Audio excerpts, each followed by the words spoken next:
আজকে একটা magic soup recipe নিয়ে এসেছি আপনাদের জন্য। আসসালামু আলাইকুম ভিউয়ার্স, আশা করি সবাই ভালো আছেন। আলহামদুলিল্লাহ আমরাও ভালো আছি। আজকে একদম ম্যাজিকের মতো একটা স্যুপ রেসিপি নিয়ে এসেছি, যেটা ব্যাচেলর ভাই বোনদের জন্য খুবই হেল্পফুল হবে। প্রথমে আমি প্যানে 2 কাপ নর্মাল পানি দিয়েছি। নর্মাল যেটা পানি থাকে, নর্মাল পানি 2 কাপের মতো পানি দিয়ে এখন এই যে রেডিমেড স্যুপের প্যাকেটটা দিয়ে দিলাম। দিয়ে খুব ভালো করে মিক্স করে নিচ্ছি। চুলাটা এখনও জ্বালাইনি আমি। প্রথমে ভালো করে মিক্স করে নিয়ে এখন আমি চুলাটা জ্বালিয়ে দিব।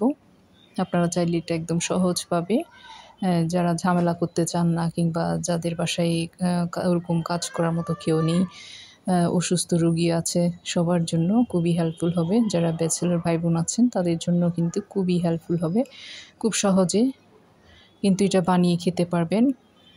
এরপরে এই যে আমি একটা ডিম 1 চিমটি পরিমাণে লবণ দিয়ে খুব ভালো করে ফেটে নিয়েছি। এখন আমি এখানে দিয়ে দিচ্ছি অল্প পরিমাণে গোলমরিচের গুঁড়া। এই স্যুপের মধ্যে যেহেতু সব কিছু দেয়া থাকে, যার কারণে খুব বেশি কিছু দিতে হবে না। তারপর যারা ঝাল খেতে চান তারা বুঝে শুনে দিয়ে দিবেন। আমি একটা কাঁচামরিচ এভাবে করে ছোটো করে কুচি কুচি করে দিয়ে দিচ্ছি। এরপরে আবার ভালো করে মিক্স করে নিচ্ছি। চুলাটা জ্বালানো আছে। এটা যখন সিদ্ধ হয়ে আসবে তখন আমি আস্তে আস্তে করে ডিমটা দিয়ে দিব। ডিমটা খুব ভালো করে ফেটে নিয়েছি, আপনারা তো দেখতে পারলেনই। এরপরে আমি এখন ডিমটা ঢেলে দিব। এই যে সিদ্ধ হয়ে এসেছে। আমি একটা হ্যান্ড উইস্কি দিয়ে করতেছি, আপনারা চাইলে চামচ দিয়েও করতে পারেন। এখন আমি অল্প অল্প করে ডিমটা ঢালবো আর এভাবে করে নাড়তে থাকবো ঘুরিয়ে ঘুরিয়ে।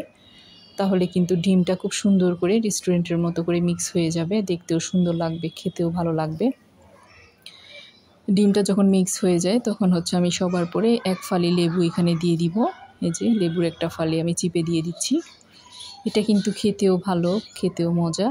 আপনারা চাইলে বাসায় বানিয়ে খেয়ে দেখতে পারেন এভাবে করে। আমি কখনো রেডিমেড স্যুপ রান্না করি নাই, আমি আজকে ফার্স্ট টাইম রান্না করেছি। আমার হাজব্যান্ড খেয়ে কিন্তু প্রশংসা করেছেন। এই যে রেডি হয়ে গিয়েছে স্যুপটা, দেখুন থিকনেস সব কিছু মিলিয়ে দেখতেও খুবই সুন্দর হয়েছিল, খেতেও ভালো হয়েছে।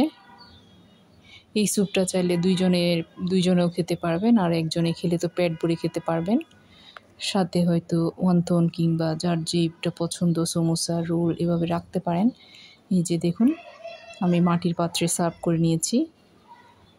আমার হাজব্যান্ড খাবে এই স্যুপটা, আজকে খেয়ে বলেছিল খুবই মজা হয়েছে, ভালো হয়েছে।